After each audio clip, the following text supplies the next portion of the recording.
con ayuda del Tribunal Electoral han llegado a menos de la mitad, y yo creo que se han debido generar una serie de rencillas, acusaciones internas, porque pese a tener la parte estatal, pese a tener el Tribunal Electoral a su favor y todo, no ha podido movilizar a la gente.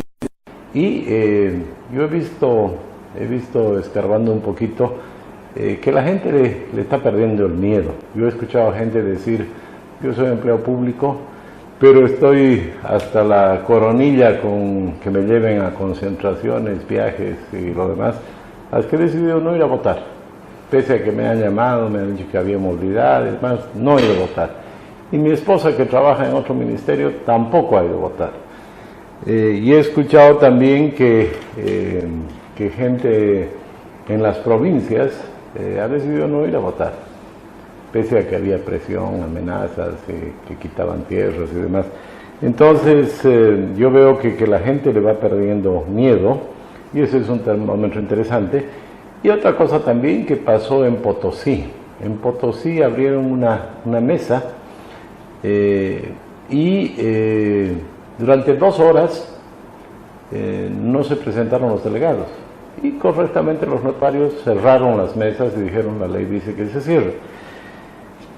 Pasaron unos minutos y apareció el actual presidente de la Cámara de Diputados, el diputado Borda, y dio la instrucción de que se abra la mesa. Y también, interesante, los notarios le dijeron: no señor, la ley dice que si 2 horas no se presentan, no. Pero que tal cual, no. Y no reabrieron las mesas.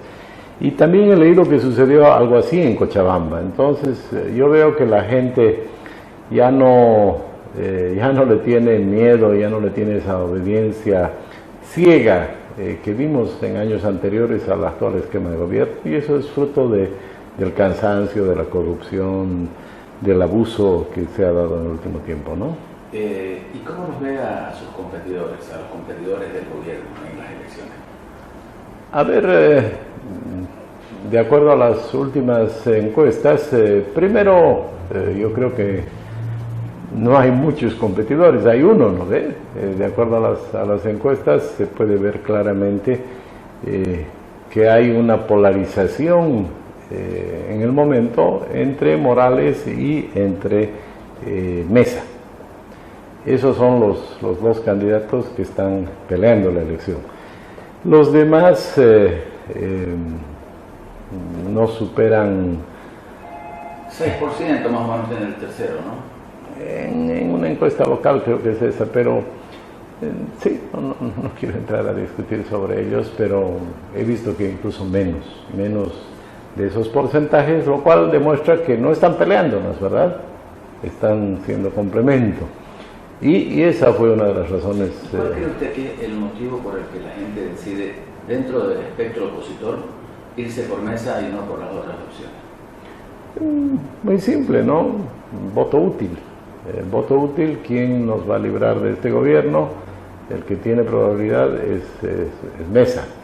Entonces, yo veo que el tema hacia adelante es qué va a pasar con esas 2 opciones, ¿no?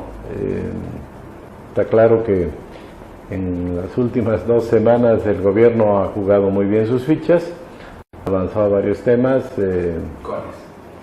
Por ejemplo, el Seguro Universal de Salud, si bien es algo muy demagógico de parte del gobierno, pero es algo que la población está reclamando, es algo que a la población le interesa, es algo muy importante. Entonces el gobierno, pese a que no ha hecho nada en salud en los últimos 14 años, ahora sí le está dando importancia a la salud, y eso es lo que le interesa a la gente, ¿no? En cambio, los otros candidatos, algunos se oponen al tema de la salud, que es un absurdo oponerse al tema de la salud.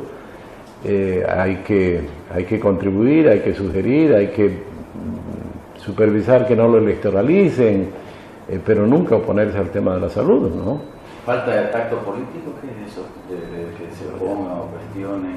Yo veo que están sin estrategia todavía. Un analista que usted conoce, lo escuché, el día lunes, y hacía un análisis muy interesante. Él decía, a ver, si evaluamos la anterior semana,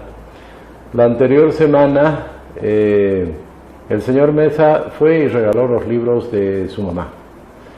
El señor Ortiz fue y entregó unos papeles que el ciudadano común no entendió para qué eran ni para qué servían. Y el gobierno firmó la ley o promulgó la ley del Seguro Universal de Salud. ¿Quién hizo la jugada adecuada la semana anterior? Claramente el gobierno o el candidato oficialista, ilegal, ilegítimo, pero hizo una buena movida con el tema de la salud. Los otros perdidos, ¿no ve? O sea, ¿a quién le interesan los libros de los señores Mesa y Gisbert?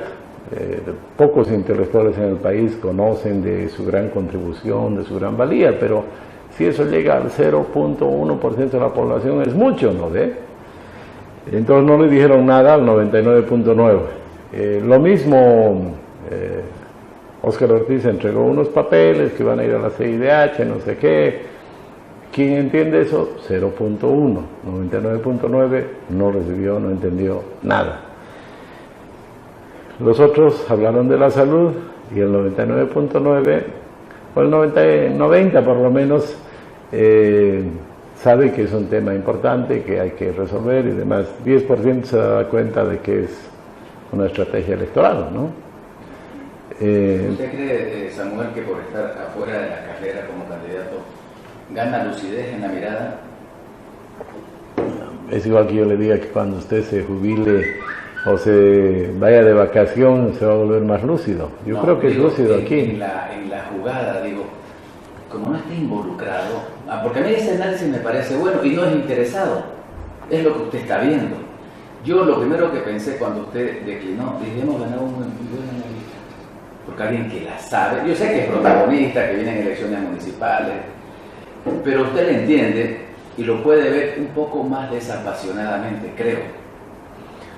Puede ser porque obviamente no tengo un interés específico, por uno o por otro, sí, tengo interés de que recuperemos la democracia, que este gobierno se vaya a su casa, ojalá que pero sea democráticamente. Nadie va a decir, lo critica a Mesa porque él quiere favorecerse, o lo critica a Óscar porque él, más bien usted quisiera que ellos estuvieran mejor orientados. Sí, a lo único que lo critico con interés es a usted. Bien, ¿por qué?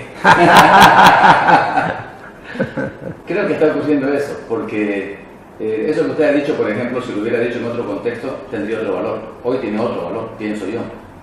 Puede ser, no pretendo ser analista, pero yo digo lo que pienso y no he cambiado mi manera de pensar ni de decir las cosas, pero como usted dice, se percibe de manera distinta, ¿no ve? Porque tal vez en otro momento dirían, no, quiere más pegas, o quiere esto, quiere lo otro, pese a que nunca estaba en la política por las pegas, pero ahí es el reflejo de la ciudadanía. Entonces ahora yo creo que no estoy en esta pelea de manera directa, entonces sí, bueno, estamos viendo que usted ve de las cosas. ¿Es positivo que se polarice Evo Mesa? Con el objetivo de que el gobierno salga del poder. No hay duda, ¿no? La democracia, para que funcione, tiene que polarizarse. Estamos viendo en las democracias avanzadas, en Inglaterra o en Gran Bretaña, que creo que es la democracia más antigua, una de las más antiguas, cientos de años, hay dos partidos importantes. Están los liberales, hay otros, pero que no cuentan. En Estados Unidos, también una democracia de más de 200 años, hay dos partidos. Hay más de dos, pero dos existen de verdad. Sí. No, y otro rasgo importante, si vemos en algunos países vecinos que tienen una democracia más consolidada, tienen dos partidos que no son de los extremos, ¿no? El caso de Chile, por ejemplo. En Chile, la Concertación con Bachelet en el último tiempo, o los de centro de derecha con Piñera, han gobernado uno después el otro, no ha habido grandes cambios, entonces es una democracia consolidada. En Colombia también cambia el gobierno, pero no cambia mucho el esquema. En cambio en la Argentina, qué sé yo, Ecuador, donde han ido de un extremo a otro, la democracia es mucho más frágil, ¿no? Entonces por eso en nuestro país es fundamental que tengamos hacia adelante gobiernos de centro derecha, centro izquierda, no extremos. Correcto. ¿Y usted cree que es conveniente o saludable que si hay unas candidaturas que dispersan mínimamente, se unan y apoyen a la que tiene más probabilidades? Desde luego, yo he manifestado en su momento de que claramente desde el oficialismo hay una estrategia de que hayan muchos candidatos, que hayan 6, 7 candidatos, y cada uno pues si tiene 2, 3%, van a lograr entre esos 7 candidatos tener un 20%. Y con ese 20% puede ganar el oficialismo en primera vuelta. Si tiene más del 40% le saca el 10 al segundo. Por eso, si hay 20 que están dispersos. En cambio esos 20 si fueran al segundo, gana el segundo. Para eso tendrían que declinar, pueden hacerlo legalmente. Es bastante compleja la ley de partidos. Yo por eso lo propuse antes de la elección primaria, y no solo lo propuse, di el ejemplo, porque creo que de lo contrario es ser parte de la estrategia del oficialismo, ¿no? Con la dispersión robar unos 20 puntos que le favorecen al candidato oficialista. Entonces no hay duda de que, les reitero con lo que comenzaba, división es derrota, unidad es victoria. ¿Usted ya sabe por quién va a votar? No, todavía no, porque incluso no estoy seguro si va a haber elecciones. A ver, ¿cómo es? Y se lo he comentado alguna vez. Hemos visto que estos regímenes del socialismo del siglo XXI van a elecciones solamente cuando van a ganar. Si no van a ganar una elección, hacen asamblea constituyente o en fin, hacen cualquier otra cosa. Entonces, si en los próximos meses se ve que el candidato oficialista va avanzando, va bien, va a haber elecciones. Pero si avanza la unidad, si el candidato oficialista es relegado al segundo lugar, ni siquiera ellos irían a una elección donde puedan ganar en segunda vuelta. Si no ganan en primera vuelta, no se van a arriesgar. Entonces, por eso le digo, no tengo seguridad si va a haber elecciones, y habrá que ver qué es lo que pasa en los próximos meses, qué pasa el sábado en Venezuela, que creo que también va a influir en lo que pase aquí en nuestro país. ¿Qué se espera para el sábado en Venezuela? Bueno, yo creo que va a comenzar pues un proceso por el cual el gobierno de Maduro va a perder totalmente el control, no de manera inmediata, pero poco a poco. Un analista me comentaba de que esta es la estrategia que utilizaron los países del occidente, los países democráticos, con Europa del Este. Europa del Este era uno de los países organizados que no se democratizaba, no cambiaba.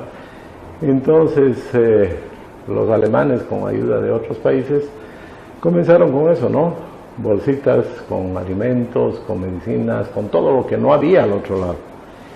Y se generó una fuga masiva, una cantidad impresionante de gente que se fue, lo cual pues dejaba sin policías, sin gente que opere,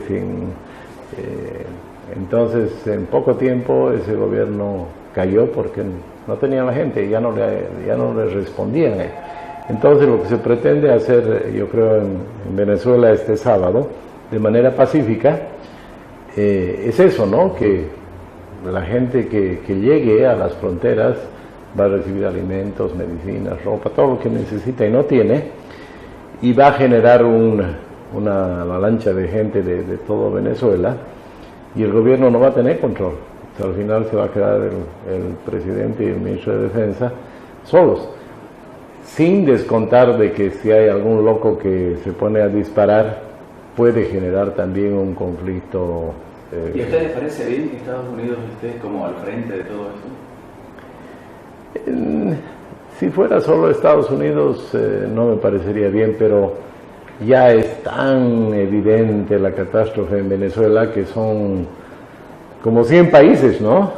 Como 100 países del mundo, países que no pueden ser considerados con gobiernos de derecha, capitalistas. El caso del gobierno español, que está gobernado por el Partido Socialista Obrero Español, o incluso hasta este señor Iglesias en España, que ha recibido consultorías, dinero de Venezuela y de Bolivia, y ha dicho que lo que pasa en Venezuela es una catástrofe de tal magnitud que nadie puede apoyar, ¿no? Entonces ya es un esfuerzo del mundo, y le diré que he escuchado algún momento a algún funcionario internacional que decía que ya es una preocupación de los países y de los organismos, incluso por razones económicas, porque en este mundo globalizado, de aquí a una semana, de un mes o 6 meses, se va a tener que reconstruir Venezuela, se va a tener que poner mucho dinero para apoyar Venezuela a través de organismos, países. No se puede dejar morir un país, ¿no es verdad? Entonces ya a muchos les preocupa de que si sigue el desastre, el costo de reconstruir ese país va a ser tan grande que ya no es solamente una preocupación por la democracia o por los derechos humanos, sino por la reconstrucción de Venezuela. Buen día, Samuel. Dice, qué bueno que se dio cuenta que no iba a ganar y pedirles que dejen de hacer paros cívicos por el 21F. Yo no tengo mi voto definido, pero con el MAS no hay muchos paros ni bloqueos, y eso es lo que más nos afecta a la clase media.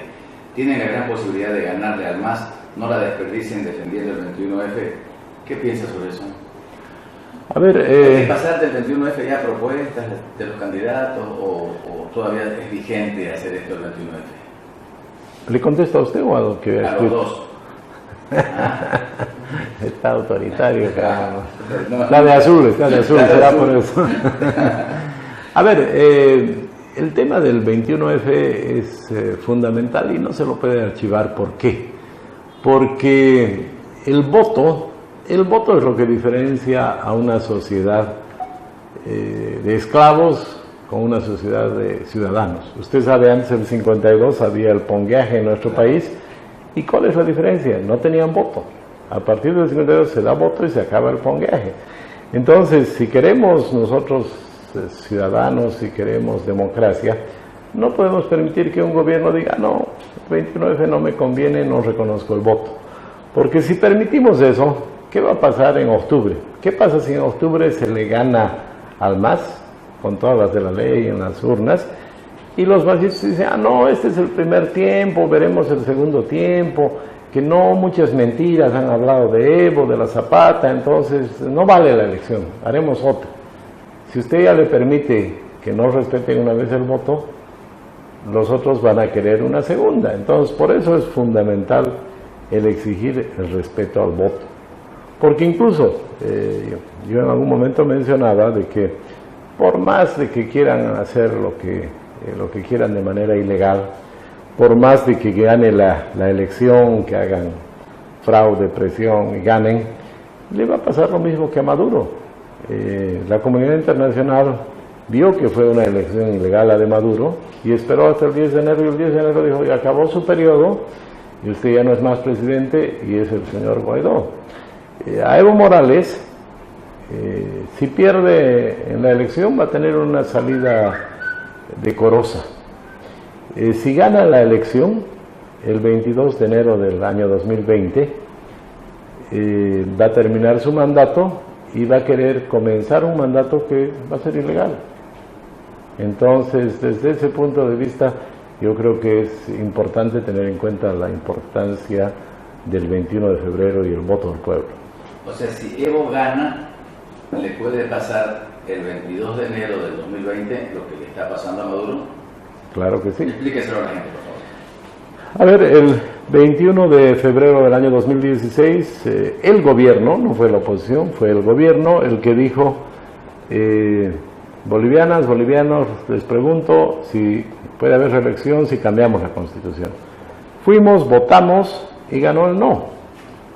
Entonces, ese voto es obligatorio, de cumplimiento obligatorio, vinculante, como dicen los abogados, y en este periodo no se puede hacer otra cosa, no se puede cambiar, ¿no? Entonces, desde ese punto de vista, lo que se haga al margen de lo que establece la Constitución es ilegal. Entonces, si Evo gana la elección el 22 de enero del 2020, va a terminar este periodo y va a querer comenzar un periodo ilegal, y le puede pasar lo mismo que a Maduro. ¿Y es previsible que tengamos un protagonismo de Estados Unidos a partir de ese momento en Bolivia, como ha tenido ahora en Venezuela? No creo, porque es muy fuerte, muy grave. El problema es de que cuando se desconoce el voto, cuando se toman todos los poderes, vamos en esa dirección. Nos falta mucho todavía por llegar a ese resultado, pero estamos yendo en esa dirección. Entonces, el problema es que Venezuela yo creo que han hecho lo que nadie pensaba que era posible, ¿no?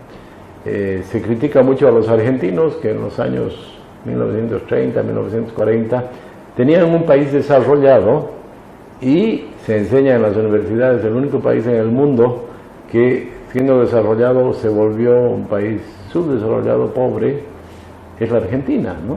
O sea, es el único caso en el mundo. Hay países desarrollados, subdesarrollados, y la Argentina, que era desarrollado y se ha vuelto ahora con pobreza. Pero lo que realmente se pensaba que era imposible, una hazaña imposible desde el punto de vista económico, era quebrar a un país petrolero, que tiene cientos de millones de dólares cada día. Venezuela está tan mal que ha bajado su producción de más de 2,5 millones de barriles al día a 1 millón. Cada día produce 1 millón de barriles a un precio de $50. Cada día le ingresan 50 millones de dólares. Esos son 16,000 millones de dólares al año. Imagínense pensar en quebrar un país que tiene miles de millones. Era imposible.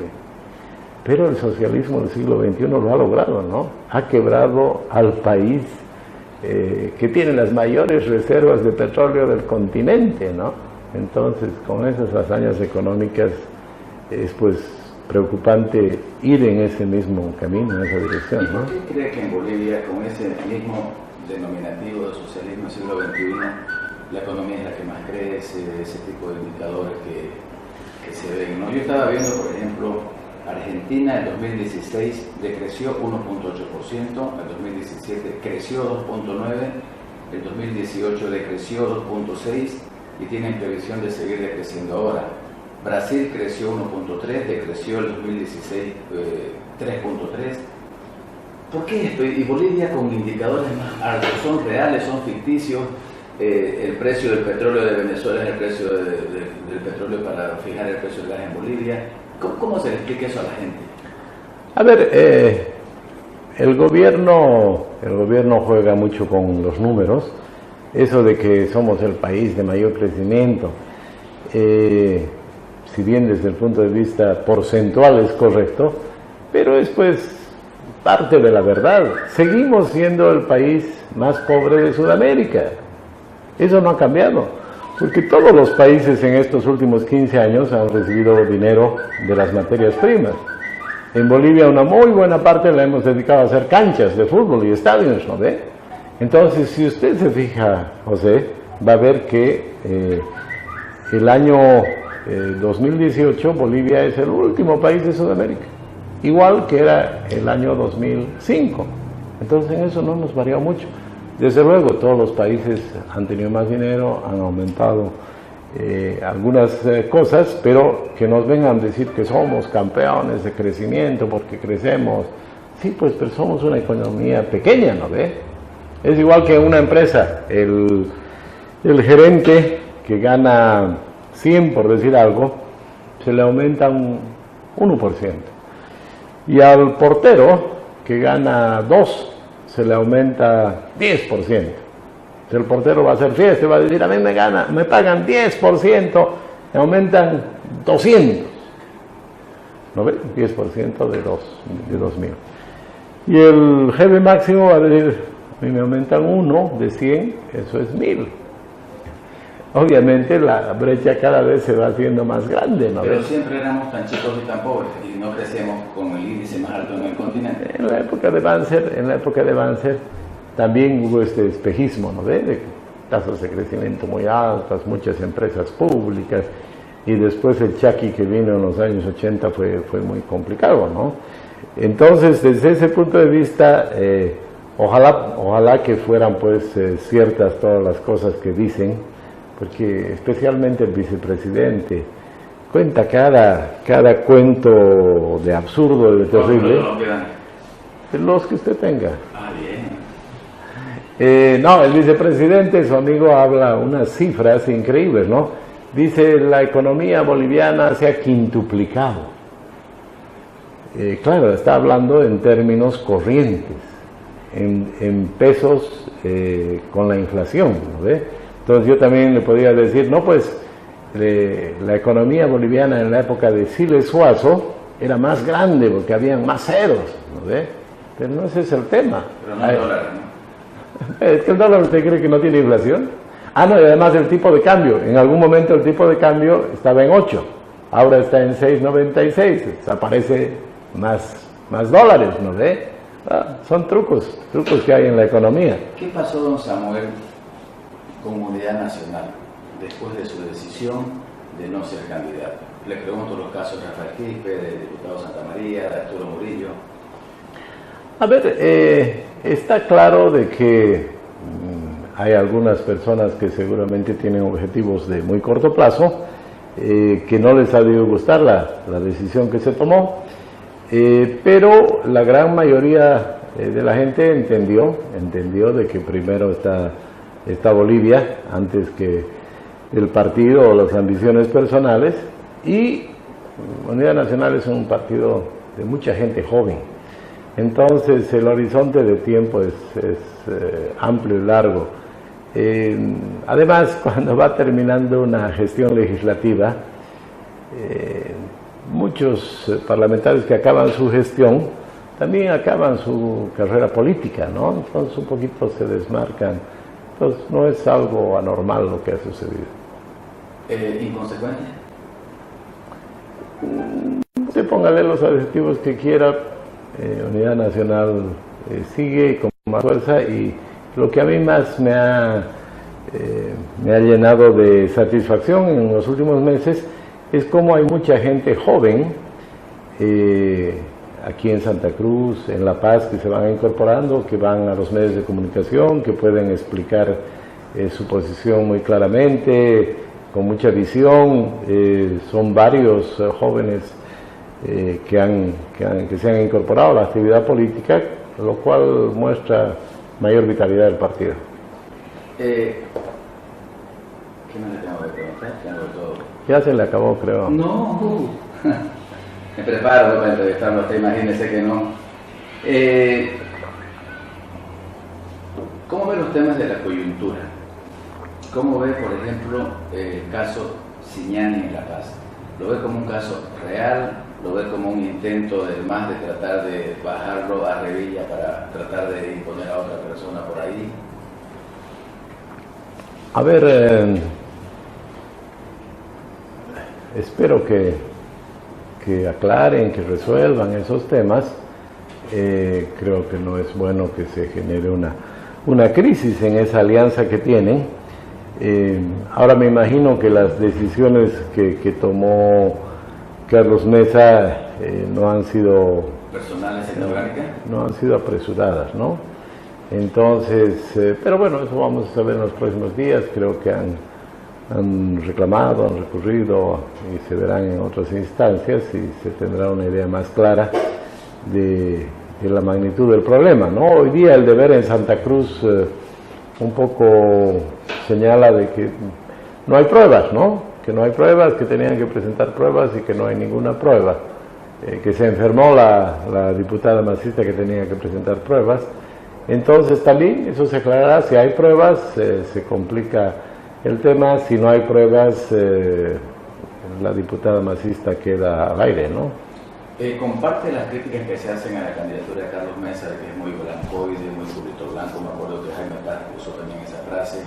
que es muy clase mediera, que su gira nacional más parece un turismo interno. ¿Cómo ve la campaña de Carlos Mesa hasta el momento? A ver, lo que me han comentado, no de manera directa porque no he hablado con la gente de Mesa, pero lo que me ha comentado gente que ha estado comentando con sus estrategas y demás es de que a propósito están haciendo una campaña diferente. Por ejemplo, dice que el primer punto en sus viajes es que no quieren guirnalda, y que se dice nada de guirnaldas, máximo una florcita. Si usted se fija en varios viajes se ve que le entregan una flor.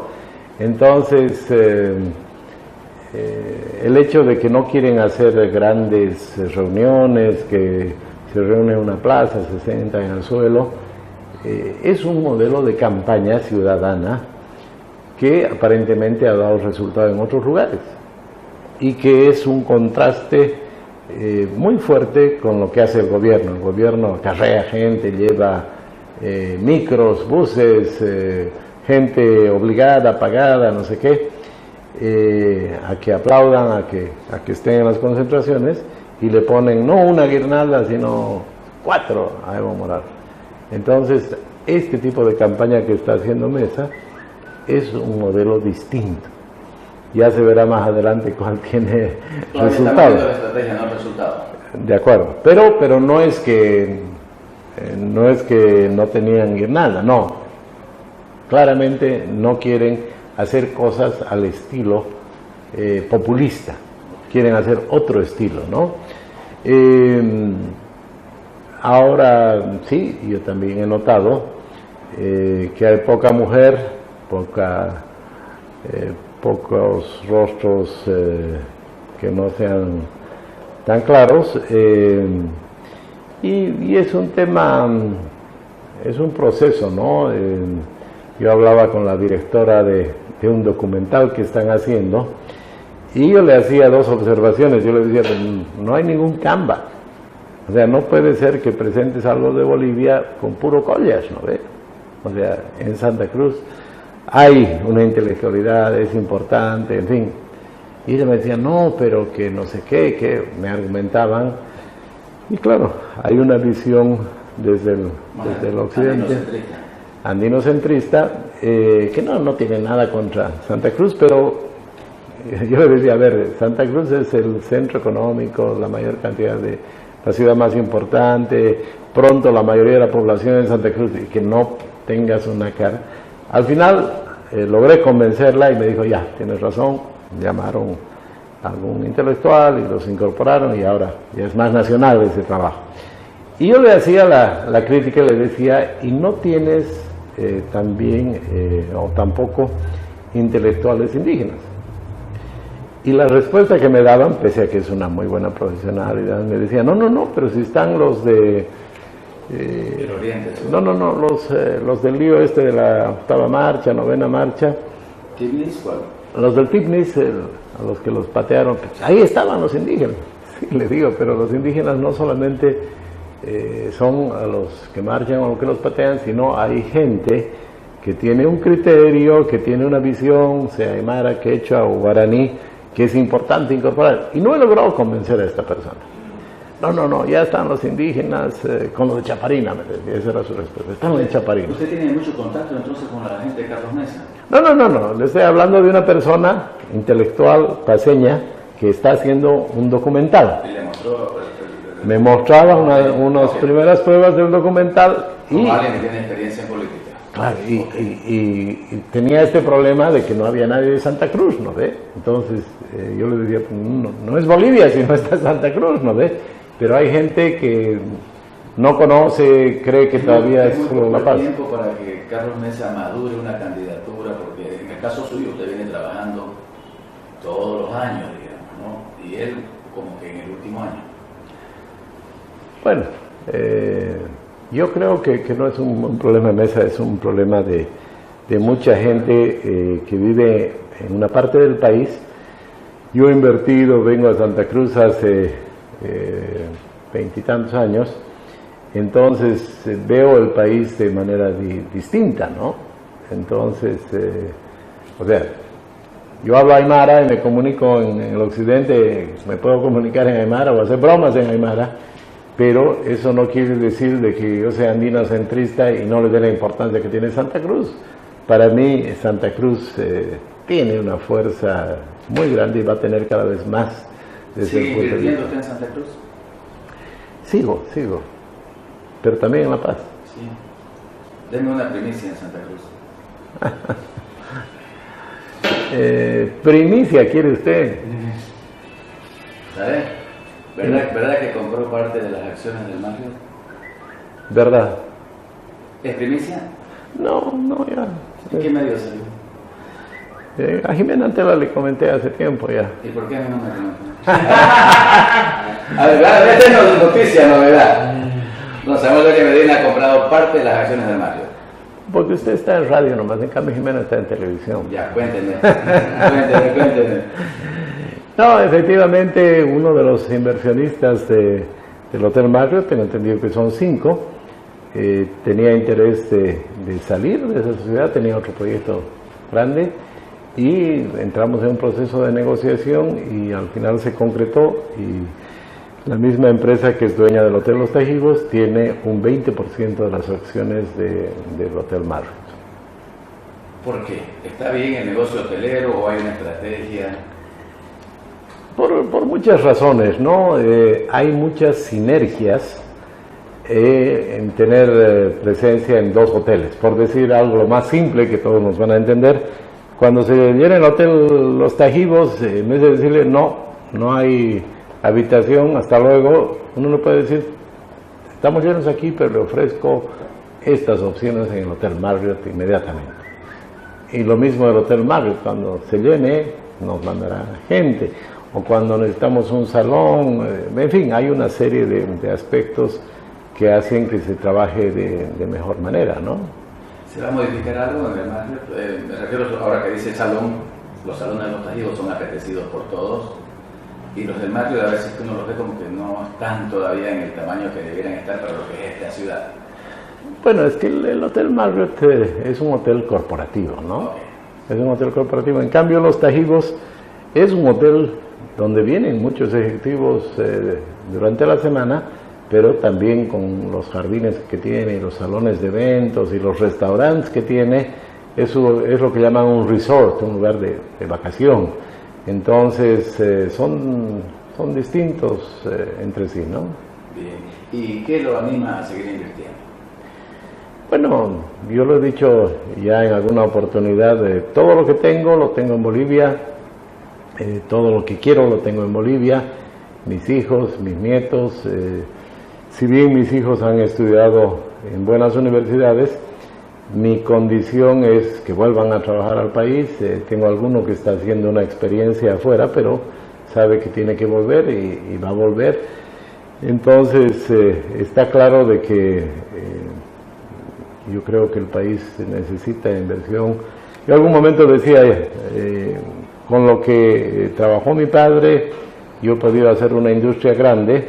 Yo tengo 5 hijos. Lo ideal es que mis 5 hijos, cada uno haga alguna actividad importante en diversos campos, en lo que ellos quieran, pero así vamos construyendo país. ¿Cómo lo ha visto el inicio de este año? En lo económico, un poco preocupante porque el tema de la confianza, que es fundamental en la economía, veo que la gente está preocupada. Mucha gente ha empezado a comprar dólares. Tengo un amigo que fabrica cajas fuertes y está muy contento porque está vendiendo muchas cajas fuertes, porque la gente compra dólares y guarda esa caja fuerte. ¿Por qué no en el banco? Bueno, por el factor confianza, ¿no ve? Entonces, desde ese punto de vista, ya no se guarda bajo el colchón, pero sí mucha gente se compra una cajita fuerte para guardar sus recursos. En 6 semanas las reservas han caído en $380 millones. Si uno proyecta qué va a pasar en las 46 semanas restantes, es pues muy preocupante la disminución de las reservas. ¿Por qué están disminuyendo? ¿Por inversión pública o por otro tipo de cosas? Están disminuyendo por una razón muy simple. Las importaciones son muy altas y las exportaciones son mucho menores, han caído.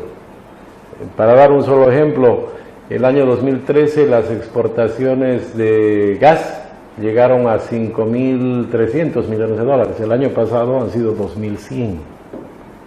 Entonces, solamente en el tema del gas, ¿no es verdad?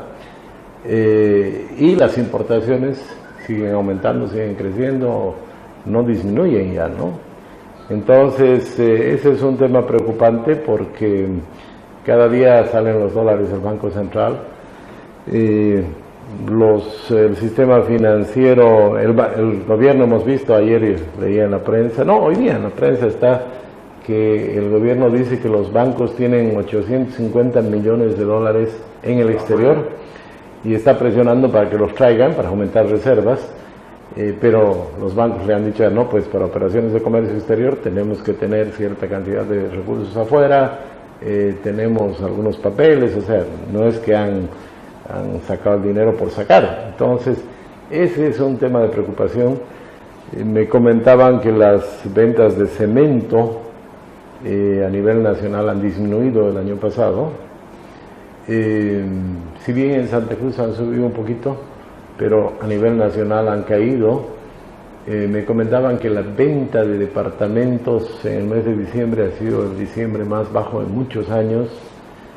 Entonces hay señales preocupantes en la economía y que tienen que ver con la confianza, con el hecho de que el gobierno no va a hacer nada en estos próximos 12 meses porque se viene la elección. Y bueno, los empresarios también están atentos a qué hacer, preocupados si salen en la foto o no salen en la foto. A propósito de empresarios y foto, ¿qué le parece esta foto? El directorio de Caín con 23 personas, ninguna mujer. Sí, leí eso en la prensa esta mañana, es preocupante. Yo he notado que aquí en Santa Cruz, más que en otros lugares del país, la participación de la mujer está un poco más atrás, diría yo, en el ámbito empresarial, especialmente en las familias empresarias. Me ha llamado la atención que las mujeres no participan, ¿no? Tienen una participación muy marginal. Entonces yo creo que en Santa Cruz hay que trabajar con más fuerza para aumentar la participación de la mujer, para que la mujer gane igual que el hombre, para que la mujer ocupe lugares importantes. ¿Qué cree que pasa eso en Santa Cruz? Como una herencia de los tiempos, de la época feudal, que la tierra la va a manejar mi hijo, mi hija va a quedarse acá. No, es difícil dar una respuesta, pero la realidad es de que todavía la empresa privada es de hombres, la política es de hombres, los comités cívicos de hombres, prácticamente todo está manejado por hombres y te reitero, José, yo que veo este tema en varios lugares del país, veo que en Santa Cruz es más fuerte, ¿no? Y en el caso de la familia de Samuel Dolemino, ¿usted tiene hijas?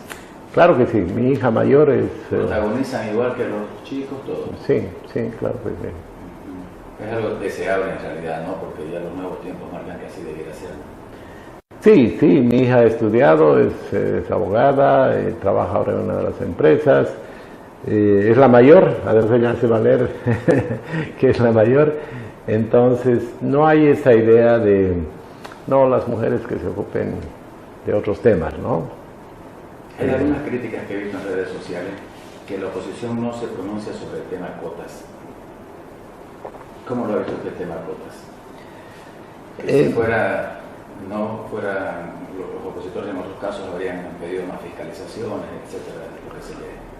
Mire, lo que yo he conocido, la información que me ha dado Manuel Suárez sobre el tema cuotas, todavía no es completa. A mí me parece realmente difícil que se haya hecho esas compras ficticias de esa manera. O sea, o la corrupción es tan permeable que no les interesa ni siquiera darle una explicación, o esa es la punta del iceberg y el problema es otro. Esa es mi opinión con la poca información que tengo.